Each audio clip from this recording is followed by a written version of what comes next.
computer. Mark, you can start. Okay, awesome. So the topic of the presentation today is AI ethics and Jewish law. And I just want to give a introduction. I'm not arguing for Jewish law or anything. This is not like a prescriptive presentation. Obviously, I believe in it. I myself, if you haven't guessed by now, am a religious Jew. But I'm not arguing for the primacy of Jewish law. That is what I believe, like I said, but that's not the point of this presentation. It's not a prescriptive presentation. It is a descriptive, and I just want to share some of the ideas, as well as the point is to introduce ideas and ways of thinking that Jewish law prescribes, which I think is if we might not get the answers, because there's always going to be a lot of let's say even within Jewish law, there is going to be always a lot of arguments, as the joke goes, two Jews, three opinions. But there's going to be a way of thinking that everybody shares. And there's going to be a way of looking at things that everybody shares. And these ideas could be useful. And like I said, I'm not like trying to argue for anything. I'm not trying to prove anything. Anything's better than anything. That's not, that's not what I'm here to do. It's just a descriptive presentation. And with that, I'll start. So a little bit about me. My name is Mark Kaplan. I have a master's in data analytics and visualization from Yeshiva University, and I have experience in data science, machine learning, and AI and research and cloud computing. So number one, everybody knows Isaac Asimov's, if anybody read them, a lot of people know them, laws of robots, right? There's the main three laws. Robot shouldn't injure or allow a human being to come to harm. A robot must obey the laws, except when it would be conflict with the first law. And third one, the robot must protect its own existence, and the zeroth law, like this big law that you shouldn't harm humanity or by either inaction or action.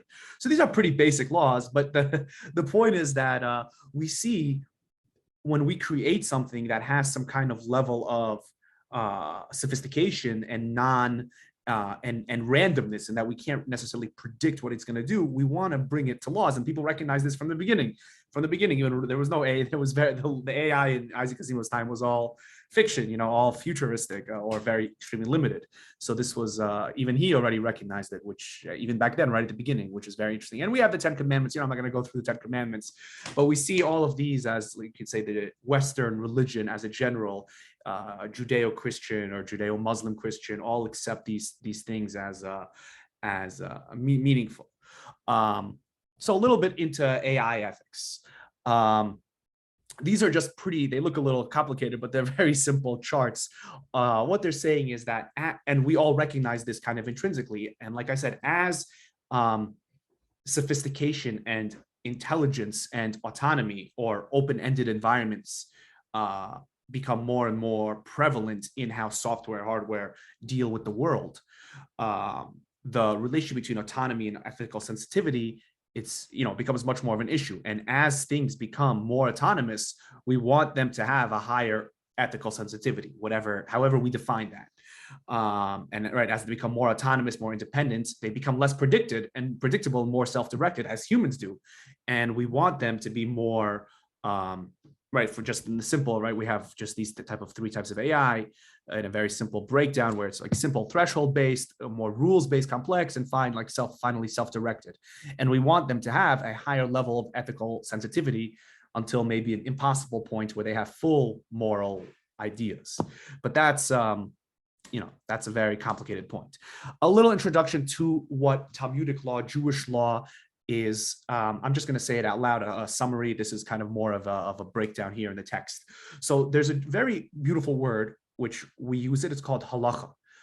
That's the word for Jewish law. Halacha literally means the path, the way to go about life, the road, the GPS for life. And it really is an all-encompassing law.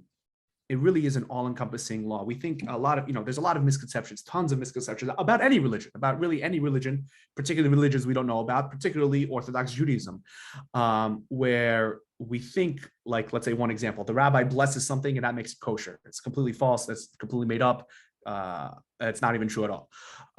There's the Jewish law is a very, very intricate and well-developed system over thousands of years, based on the written tradition, which is, everybody, the Judeo-Christian religion accepts, which is the 600, which is the Tanakh, or the Bible, right? The prophets, the writings, and the 5 books of Moses. And we also believe that there is a received oral tradition, where there is an oral, which was passed from generation to generation. It was finally compiled and written down between 200 and 500 CE, the basic rules of rabbinic discussions over 100. That written down, that happened over 300 years, and it wrote down discussions that happened about 1,000 years before. So about for 1,000 years before, there's discussions, and it's a huge volume. It's like 60 volumes of rabbinic discussions, and that's called the Talmud. And these discussions, as halacha is, as Jewish law is, all encompassing from every area of life: criminal law, civil law, torts, personal conduct, dietary law, family law, a lot of things in our day-to-day life where we have a very well and robust legal system. Let me say, I want to correct myself, not legal system, but court system, where people will not go to American courts. Religious Jews will not go to American courts. Instead, they will go to a Beit Din, a Bezdin, which is a Jewish, literally means a court, where millions of dollars will be on the line, and they'll accept the ruling of the rabbinic judges. And these rabbinic judges don't just make up these laws. These laws it's extremely similar to any system of law, where there's precedence, where there's development over time, where there's rules need to be followed, and also room for interpretation. And I just want to stress that it's a very well-developed system, and a lot of interpretation, a lot of application, and people spend years studying this. So that's number one. Now, what I'm going to do for the next 2 slides, just to give an introduction, are 2 general ideas that Jewish law talks about, and then we're going to apply them to particular cases in AI ethics. So these are general laws, general way of thinking, which also have very, very similar applications in really any law: Roman law, English law, American law. Like any sort of system recognizes these ideas, but these ideas were extremely extensively developed over the past 1,000, 2,000 years. So the first one is shlichut, which is legal agency. It literally means an agent or a messenger. And there is a general rule, I'm just going to, again, say it out loud, that a shluchei shel adam k'moisei, a person's agent is exactly like the sender, is exactly as himself. That means an agent can perform legal activity on behalf of another person as if they were that person. For example, monetary transactions, I can appoint a messenger. That messenger can be exactly like me. It's an extension of me. That's in like monetary law, and there's also in religious law, where on a Jewish wedding ceremony, a man can betroth a woman can accept the betrother. They have free choice both ways, and they can both appoint a shliach, an agent, a messenger, to accept and give and accept the betrothal on both of their behalves. So there are very particular limits to shlichus. There are very particular limits to legal agency that are discussed. And these agents is that the agent has to be intelligent, meaning has to be a functioning adult human being. Could be a man, could be a woman, but they have to be a certain age, and they have to be of a certain intelligence, and they have to be of a certain, I guess maturity is the best word for that. And also, not all acts really fall under this category. So I'm not going to get into details, but there are limitations. Finally, this is a very interesting part. This is called grama. Grama means indirect action. There's certain things that Jewish law fines you for direct actions. I stole a goat from someone and destroyed it. I crashed someone's car and it destroyed. That's you have to pay back. Very simple, as many systems of law require, very easily. There is something called indirect damage, and these indirect damages are split into 2 types. And these 2 types, one is called grama, where you're not liable, and one is called garmi, where you are liable. It's two different ways of pronouncing the same root of the word. It's just kind of 2 different ways of just pronouncing the letters. But I'm just going to give an example. And the commentators throughout the many generations discuss what's the difference. The Talmud itself gives examples. It gives like tons of examples, but it never sets the precedent. It never sets the rule, which is very interesting. And it's just a general thing about Talmudic law. A lot of Talmudic law, when it was first written down, and this is exactly true about the actual Bible, is that it's very big case law based. The laws are based on cases. It never tells you the rules. The rules we need to develop over time, the rules we need to see from the cases, the rules we need to interpret from the cases, but the cases are very clear. But applying those cases to new cases is when you need to develop rules. So I'm just going to say an example. One example is where you're not liable, you don't have to pay. Morally you do, but legally we can't force you. You open someone's gate and their animals run out. You're not liable for that damage because you didn't cause. It's considered indirect damage. That's one example given. You're liable morally, meaning you should pay. The system as a moral system wants you to pay, but in a court system we can't force you to pay. That's like one example. Then there's the other example. That's the first one where you're not liable. Garmi, where you are liable through indirect damage, is a very interesting example. It's a little thought provoking. Let's say someone has a debt. Person A has to pay person B. Right? This debt has a receipt, or I don't know if receipt is the correct word, a statement of debt, right? That statement of debt is on a piece of paper. That piece of paper is worth $1, $2, right? It just tells you that person A has to collect from person B, right? Or person A owes B, whichever way it is, right? The debt exists independent of that piece of paper, which proves the debt, which says this is a stamped piece of paper that the court recognizes. Let's say someone burns that piece of paper. Someone burns that piece of paper. Now the debt can't be collected because there's no way of proving it. The debt still exists. The debt still is A owes B, but it can't be collected because there's no proof of the debt. Right? Person C who burns the piece of paper owes him $1. I owe you a piece of paper. I didn't get rid of your debt, but there's no way of proving it. In that case, if there's a way of proving the debt or somewhere, you are liable, right? If you are liable for causing this damage, if we can prove the debt some other way, you are liable. Or we can prove that you burned that piece of paper, and we believe that so you are liable for that, for the whole entire debt, because you made it extremely difficult to collect. So what's the difference? What's the difference between these two cases? So over the generations, I'm just going to skip the back and forth about the proving of it, but just as I said, this is just a thought-provoking exercise, and we can see how this can apply already to AI. What are the types of indirect versus direct damage that AI causes? I'm not causing it. I'm not causing the damage. I didn't cause something to happen, but through my actions, through some kind of nebulous program, something happened. Through some kind of nebulous event, something occurred. Or maybe, again, this is the difficulty of it, maybe it is a direct damage, or maybe it falls into one of this gray area. So I'm just gonna go through it quickly, and some of these are very interesting differentiations. The law of Garmi, which I do have to pay for, is when the damage is perpetrated by the person. It could be indirect, but I did the damage. Versus the exemption refers to cases where I didn't do the damage, right? So in the case of opening the gate, I didn't do anything. The animal left itself out and fell off a cliff. In the case of burning it, it was indirect. I didn't cause it, but I did some kind of action. That's number one. Another way of describing it could be a simultaneous causative action. That's when I have to pay Garmi. When it happens at the same exact time, right? I burn it, that's it, he can't collect anymore. Versus grama is some kind of time delay, right? Maybe it happens later, maybe it happens a day later, a second later. And this is kind of a hard definition because we could say, okay, maybe you put a timer on and you cause it, like it's a very, to me, this seems like a loose definition, but it is one that's given. And the third one says there is no difference. There is no difference at all. They're both indirect, just it is a fine. It's a fine that the rabbis imposed on things that are frequent. If something is frequent, we say, okay, we don't give you this exemption of indirect damage. You're going to go around causing damage to everybody. And there really is no difference philosophically or logically between the two cases. So this is just kind of interesting ideas of how to apply it. So the case study of autonomous cars, I can talk a lot about this one. There's the famous trolley problem, which halakha Jewish law talks about a lot.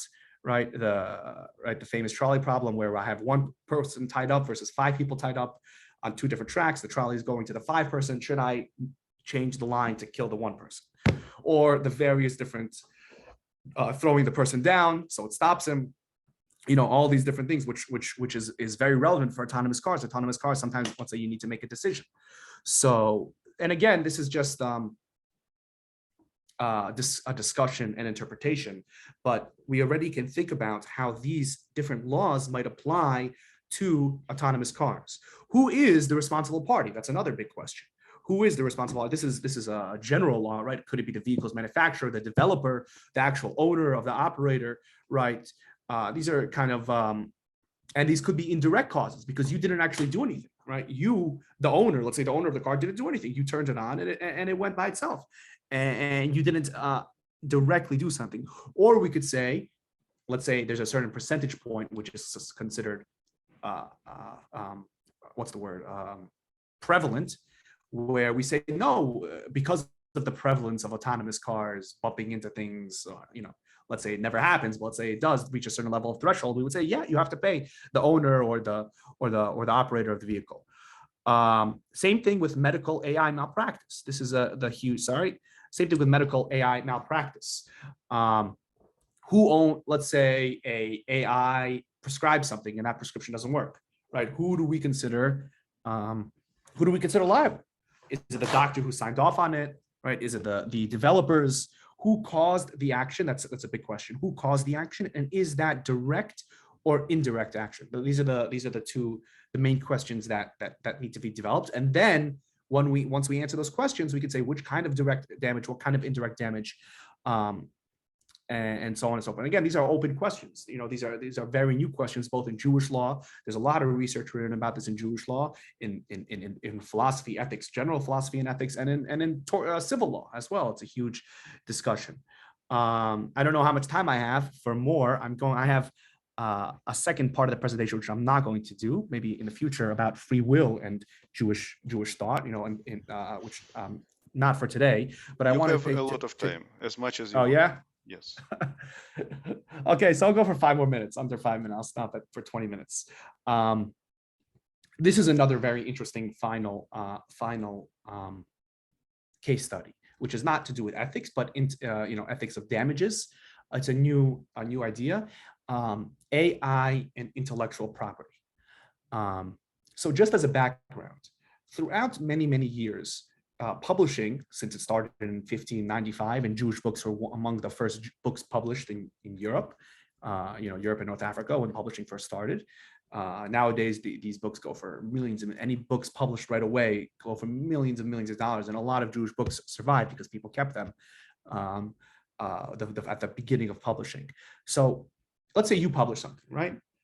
Before that, people had manuscripts. You had to copy manuscripts. You had to work very hard to publish. But now back then, this was the AI back then. This was the huge technology.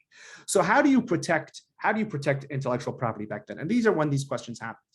And the main way of protecting intellectual property that developed amongst the Jewish halacha was called a cherem. A cherem is a ban.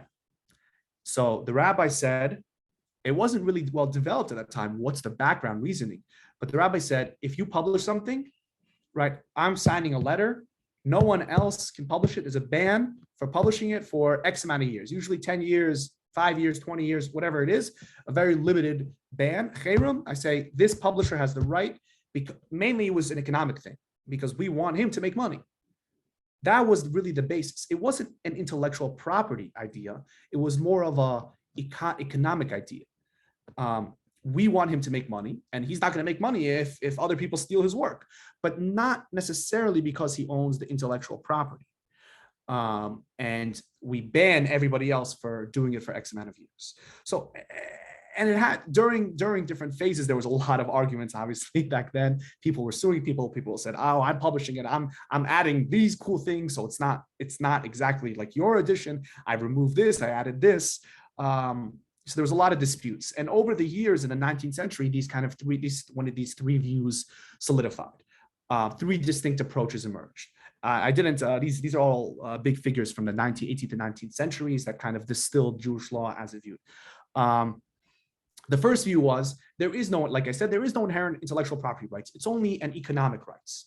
So therefore, if you're actively publishing something, if you're actively doing something, you have the economic rights. But if you pass away and you're not interested in publishing anymore, the children aren't publishing it anymore, someone else can, you have no right to stop someone else from publishing it unless you can prove that you're going to lose money. And there is no inherent intellectual rights. The second view is that there is a general idea that it's called, the Hebrew is dina de malchusa dina. It has limitations, but what it means is the law of the land is the law of the land, meaning the law of the land, the Jewish law is not fully autonomous. In many cases, particularly in financial laws, we recognize the law of the land, that the law of the land is the way we conduct financial transactions. That's a big part of Jewish law. We, have to we have to follow the law. And even more than that, not that we have to follow the law, that the law is binding in between ourselves. Let's say no one's being harmed, but the law is binding in between Jews. So in that case, we would just follow the law of the land, whatever the law of the land is regarding intellectual property rights. And the third view is that you have inherent property rights, inherent copyrights for anything, for everything. You own everything. There's no limit. American law places a limit. I think it was just raised to around 80, 90. I don't know exactly, but it was raised a lot. The big companies are very happy about this, obviously, that the copyright law was raised, the number was raised a lot in America. So in this case, it's even stricter that you maintain inherent property rights. So these are three distinct approaches, and I think nowadays we generally adhere with the middle one, which is that the first one and the middle one, in that we follow the law of the land, as well as there is no inherent property law unless there's an infringement of economic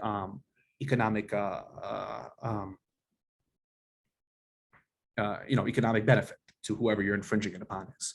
So again, with AI, we would have to apply these kind of perspectives to look at AI. When you're using AI to create something, who owns it?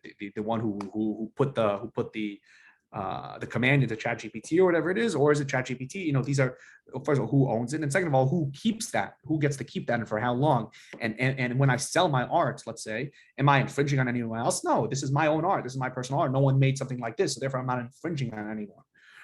Or you could say, yeah, maybe you are infringing on someone, because someone who could make the same thing, and or someone who has a copyright on who made it first, and you put in the same exact one, and you say you put in the same exact phrase, and maybe made extremely similar things. So these are just kind of ways of thinking about these ideas that are very prevalent for nowadays. And how long do you keep it? Let's say you made something. Let's say we do give you the copyrights. Are you publishing it currently? Maybe you're not publishing it, so you don't have any right to stop someone else publishing it. Or we say, no, we follow the law of the land, whatever it says. Or we say, no, you have an infinite inherent intellectual property. So I think I want to stop here for today. Mark, you don't want to talk briefly about next two slides? Yeah, I can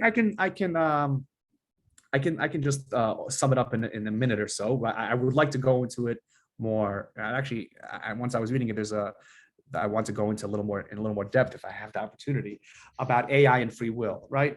So a lot of vendors, AI vendors, are working on make models safe. That means we say, no, you do have extremely rigid rules, and we don't want you to go too crazy, to go too open-ended. Versus Elon Musk recently, as well as other people, not just Elon Musk, say we want you let them go crazy, let them go as much as possible, curious and truth-seeking. So this is it's not an application of how Jewish law views AI necessarily, but just how Jewish law views free will, is that we're basically very much into free will. We very, very, very much believe in free choice. And in fact, the entire existence of laws and punishments and rewards and punishments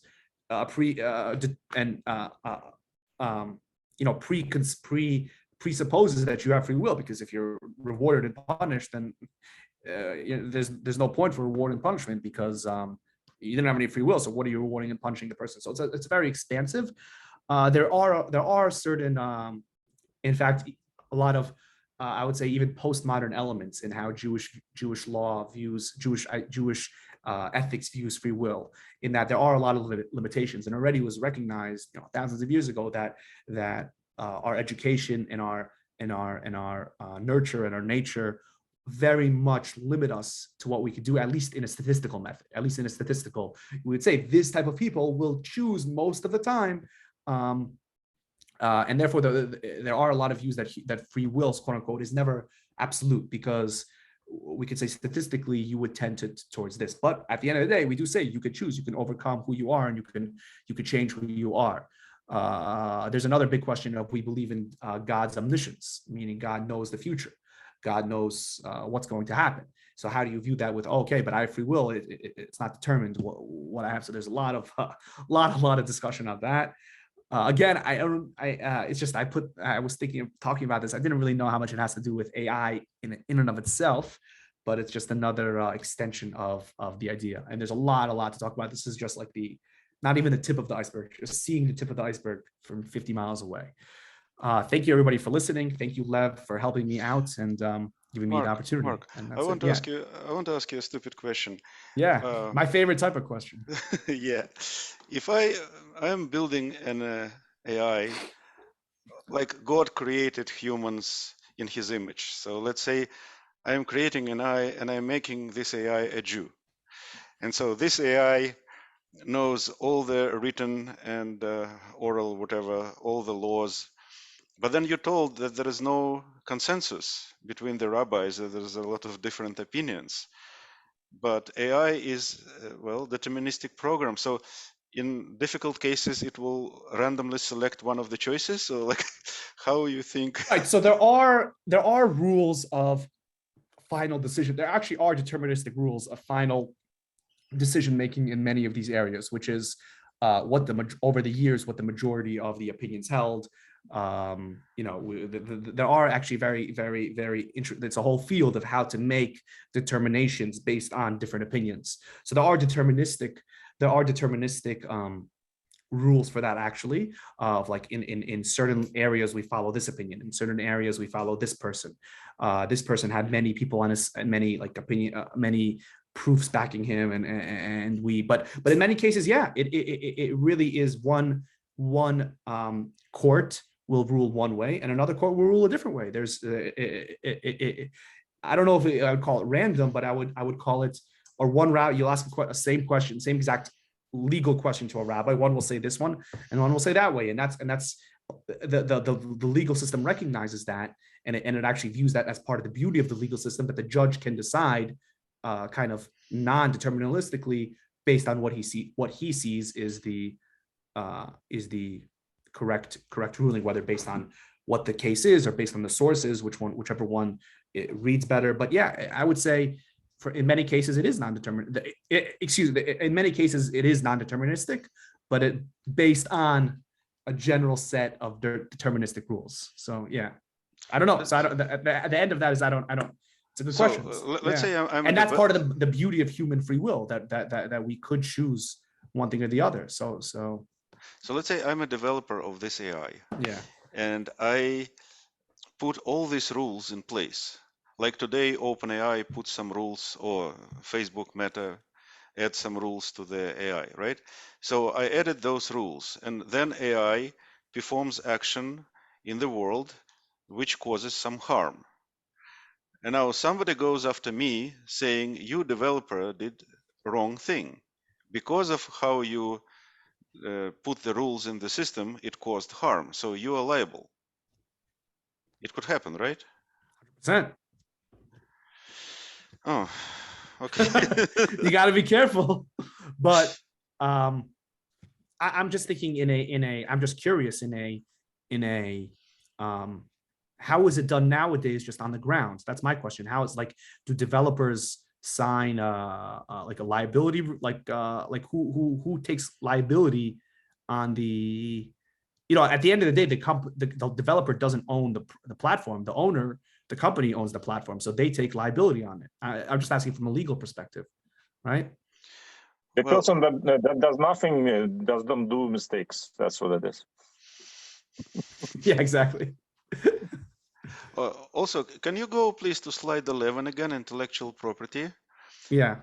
Because I was thinking it's an interesting question. If you train a model, uh, data, like where you get your data, because what if you collect the data on internet and there may be all kind of copyrighted materials or maybe private materials, and you use them to train your data, and then people come after you saying, and the model created, let's say, a poem which reminds somebody else's copyrighted poem, so people can go after the creators of the model because they use copyrighted or private data, right? Right.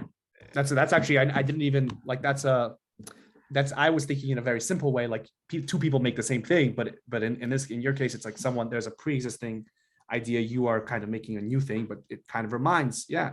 No, but this is very common. You can tell it In music, to, music, to I guess. create a picture in a style of Van Gogh, for example, right. or write a poem in a style of whatever. So it may be the algorithm, it may be like a famous court case, Oracle suing Google for like signatures of the functions. Yeah, interesting. Yeah. Mark, I'm really grateful. It was very interesting. So the main thing I understand, well, there is no simple answer. Each situation is different. The laws will develop over years.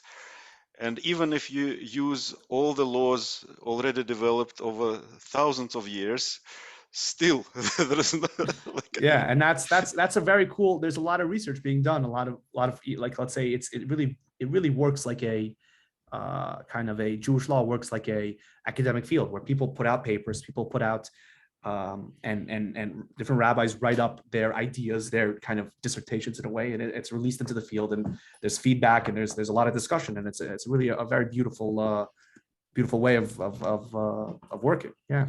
But then you create an AI, which is a judge. Yeah, exactly. Which says who's the best judge of all the judges. And this judge knows Jewish and Muslim and the Christian law and like whatever, Chinese, like whatever, from all religions. But they contradict each other in many cases. Oh gosh. Right. So how the Supreme Court will look like in like if they start using AI? Yeah. It's interesting. Okay, thank you.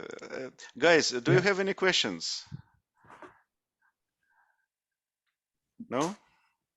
Is any like real application that Rabbi is considering to apply AI or not? Is it that is like, obviously Talmud doesn't say anything about AI, right? Yeah. So in terms of rabbis using it, I don't know, but there is, in terms of let me give a two-part answer. Cases are starting to come to rabbis about AI property rights and AI malpractice. So that's one where they're not applying AI, but they're dealing with the questions. The other question, which is very interesting, let's say a non-judicial setting, is analyzing texts. Analyzing Jewish texts using AI. There's one very cool example, which is like a text-based machine learning, where we have many texts which are hundreds and hundreds and hundreds of years, thousands of years old. And they're very important. We're not sure who the author is. I was just this is random. I was just reading it a couple of days ago, and it seems very interesting. And they use these machine learning tools to to look at who identify who the author is, and also identify, let's say we know who the author is, identify certain patterns in let's say in an author's work, or identify certain patterns in a work, and identify certain like core ideas, however we want to apply, but using AI in a very kind of research-based method of looking at written texts and analyzing them. So that's a big thing, particularly very old texts. They're very old texts that aren't modern, aren't written by modern day, aren't written in modern day form. So it's hard to kind of analyze them as a whole, because it's not like written like a book. It's written little essay here, little essay there, little essay there, over a let's say a huge manuscript, and we can run it to the machine, and it'll analyze it, and it'll make very interesting conclusions. So that's just one thing that randomly I was thinking of Mark, to answer your question. Yeah. There is a question in the chat. Oh, yeah, I wasn't seeing. Thank you. Yeah. You see it? Yeah.